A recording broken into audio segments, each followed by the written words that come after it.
Patriarcas e Profetas. Capítulo 36. No deserto.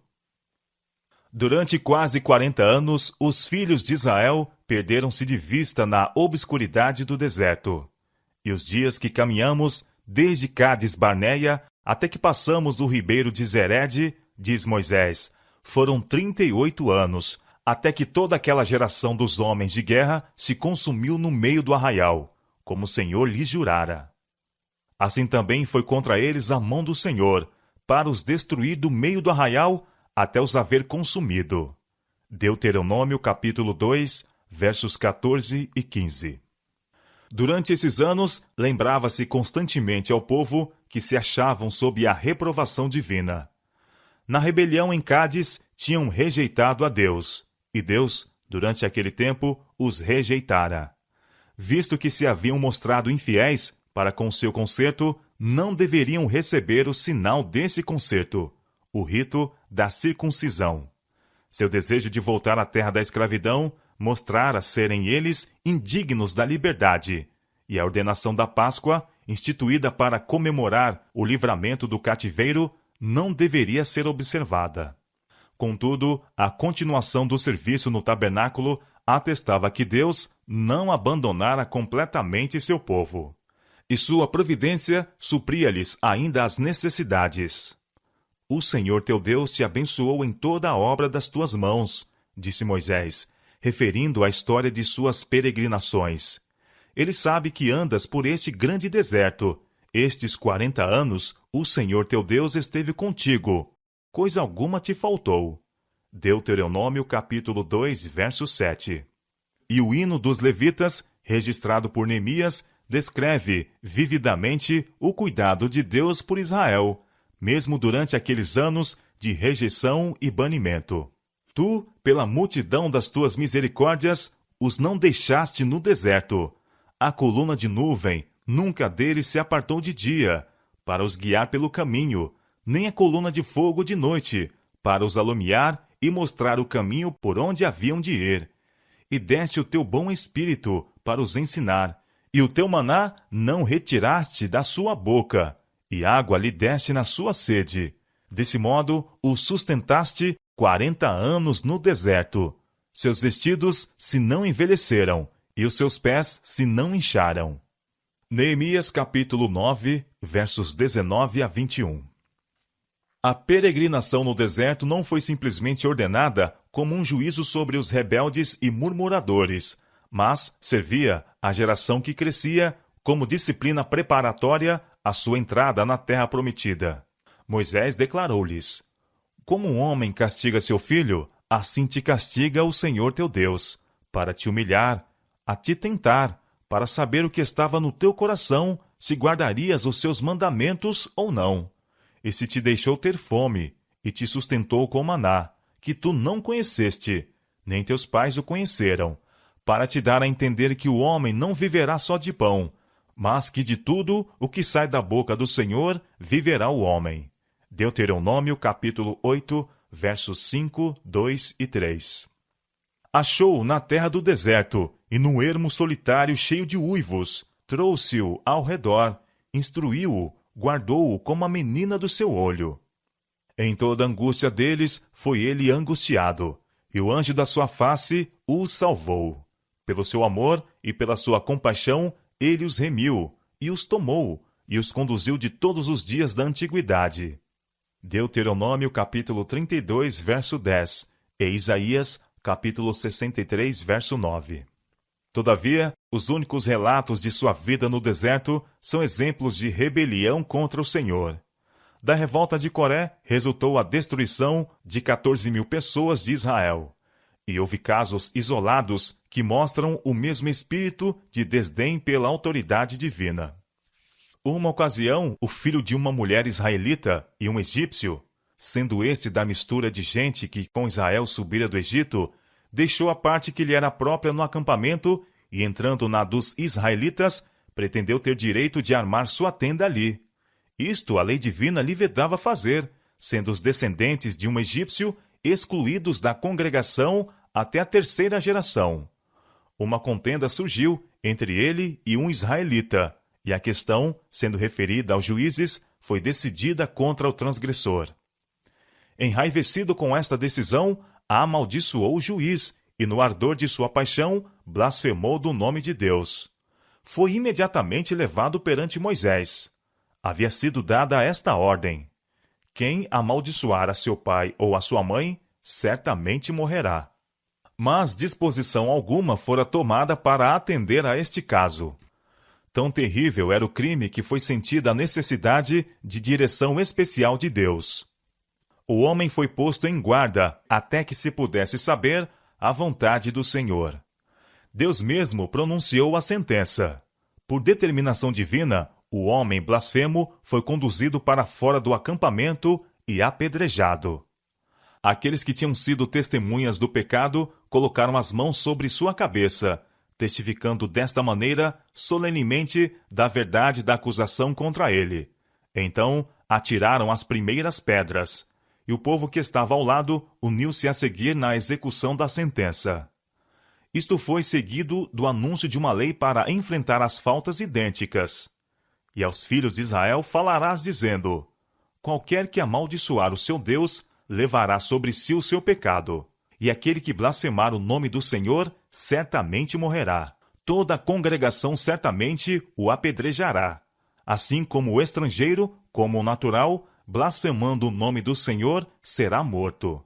Levítico capítulo 24, versos 15 e 16. Há os que porão em dúvida o amor de Deus e sua justiça, infligindo tão severo castigo por palavras faladas no ardor da paixão. Mas tanto o amor como a justiça exigem que se mostre serem as palavras inspiradas pela maldade contra Deus um grande pecado. A paga que recaiu sobre o primeiro transgressor seria um aviso para os outros de que o nome de Deus deve ser tido em reverência. Mas caso se houvesse permitido que o pecado deste homem passasse sem punição, outros se teriam desmoralizado, e como resultado, muitas vidas finalmente deveriam ser sacrificadas. A mistura de gente que com os israelitas subiram do Egito era uma fonte contínua de tentação e dificuldade. Professavam ter renunciado à idolatria e adorar o verdadeiro Deus, mas sua primitiva educação e ensino lhes haviam modelado os hábitos de caráter, e estavam mais ou menos corrompidos pela idolatria e irreverência para com Deus. Eram os que mais frequentemente suscitavam contendas e os primeiros a queixar-se, e contaminavam o acampamento com suas práticas idolátricas e murmurações contra Deus. Logo depois de voltar ao deserto, ocorreu um caso de violação do sábado, sob circunstâncias que o tornavam de uma culpabilidade peculiar. O anúncio do Senhor de que deserdaria Israel despertara um espírito de rebelião. Alguém do povo, irado por ser excluído de Canaã e decidido a mostrar seu desafio à lei de Deus, atreveu-se a uma transgressão declarada do quarto mandamento, indo apanhar lenha no sábado. Durante a permanência no deserto, fora estritamente proibido acender fogo no sétimo dia. A proibição não se estendia à terra de Canaã, onde muitas vezes a inclemência do clima tornaria necessário o fogo. Mas no deserto o fogo não era necessário para aquecer. O ato desse homem foi uma violação voluntária e deliberada do quarto mandamento. Pecado este não cometido por inadvertência ou ignorância, mas por presunção. Ele foi apanhado no ato e trazido a Moisés. Já havia sido declarado que a violação do sábado seria punida com a morte, mas ainda não fora revelado como a pena deveria ser infligida. O caso foi levado por Moisés perante o Senhor, que deu esta instrução: certamente morrerá o tal homem. Toda a congregação com pedras o apedrejará fora do arraial. Números, capítulo 15, verso 35. Os pecados de blasfêmia e voluntária violação do sábado recebiam o mesmo castigo, sendo igualmente uma expressão de desprezo pela autoridade de Deus. Em nossos tempos, muitos há que rejeitam o sábado da criação como uma instituição judaica e insistem em que, se o mesmo deve ser guardado, a pena de morte deverá ser infligida pela sua violação. Vemos, porém, que a blasfêmia recebia o mesmo castigo que a violação do sábado. Concluiremos, pois, que o terceiro mandamento também deve ser posto de lado como aplicável só aos judeus? No entanto, o argumento tirado da pena de morte aplica-se ao terceiro, ao quinto e, na verdade, a quase todos os 10 preceitos. Posto que Deus não castigue hoje a transgressão de sua lei, com castigos temporais, sua palavra declara, todavia, que o salário do pecado é a morte, e na execução final do juízo, achar-se-á que a morte é o quinhão daqueles que violam seus sagrados preceitos. Durante todos os 40 anos no deserto, recordava-se semanalmente ao povo a sagrada obrigação do sábado, pelo milagre do maná. Contudo, mesmo isto não os levava à obediência. Se bem que não se atrevessem a uma transgressão tão franca e ousada como a que recebera a assinalada punição, havia, entretanto, grande frouxidão na observância do quarto mandamento.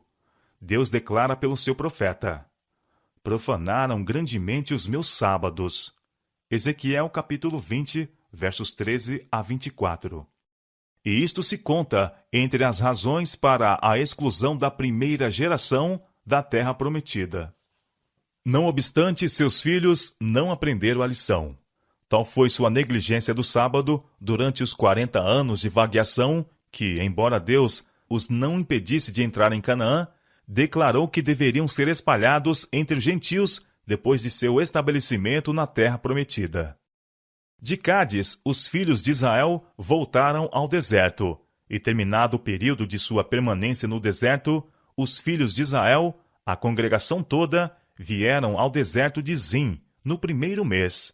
Ficou o povo em Cádiz. Números capítulo 20, verso 1. Ali morreu Miriam e foi sepultada. Daquela cena de júbilo nas praias do Mar Vermelho, quando, com cântico e danças para celebrar a vitória de Jeová, saiu Israel até a sepultura no deserto, a qual pôs termo ao peregrinar de toda a sua vida, tal foi a sorte de milhões que com grandes esperanças haviam saído do Egito. O pecado lhes arrebatara dos lábios a taça de bênçãos. Aprenderia a lição a geração seguinte? Com tudo isto, ainda pecaram e não deram crédito às suas maravilhas. Pondo-os ele à morte, então o procuravam, e voltavam, e de madrugada buscavam a Deus. E lembravam-se de que Deus era a sua rocha, e o Deus Altíssimo o seu Redentor. Salmo capítulo 78, versos 32 a 35. Não voltavam, todavia, a Deus com propósito sincero. Se bem que, quando aflitos por seus inimigos, buscavam auxílio daquele que unicamente poderia livrar, no entanto, o seu coração não era reto para com ele, nem foram fiéis ao seu conserto. Mas ele, que é misericordioso, perdoou a sua iniquidade e não os destruiu. Antes, muitas vezes, desviou deles a sua cólera, porque se lembrou de que eram carne, um vento que passa e não volta. Salmo capítulo 78, versos 37 a 39.